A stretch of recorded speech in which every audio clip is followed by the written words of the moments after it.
Balita naman po tayo sa Metro Manila.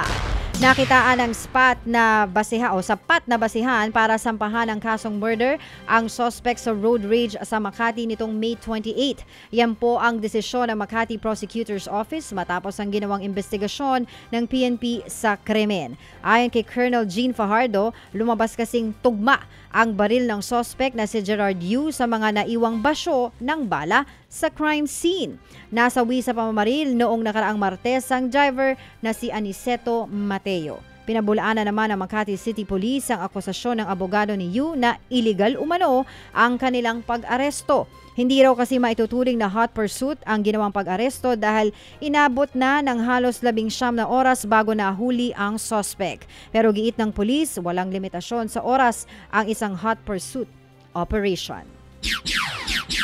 Matagal nang ipinagbabawal pero hanggang ngayon ay may mga motorista pa rin na nagpupumilit dumaan sa EDSA busway.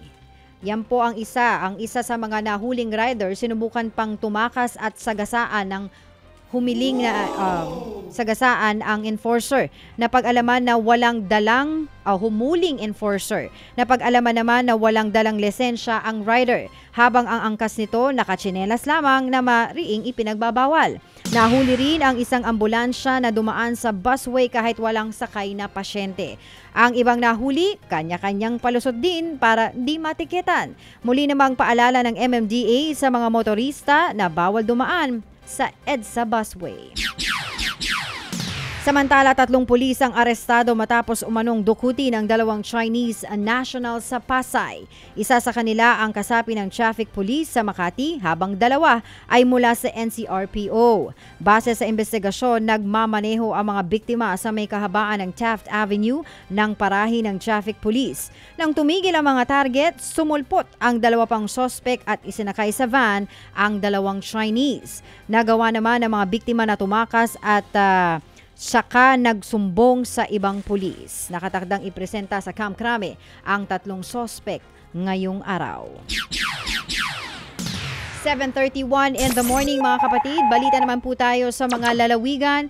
Ibinunyag ni Senator Jinggoy Estrada na isang mayor sa Pangasinan ang nagpapatakbo ng pogo sa Bamban-Tarlac na sinasabing may kinalaman kay Mayor Alice Guo.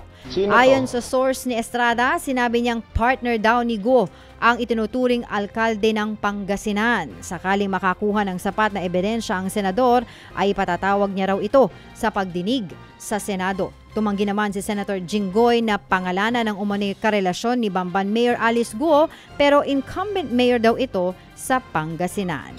Una nang itinanggi ni Guo sa Senado tungkol sa sinasabing may live-in partner daw siya at ito ang nagpapatakbo ng pogo sa Banban.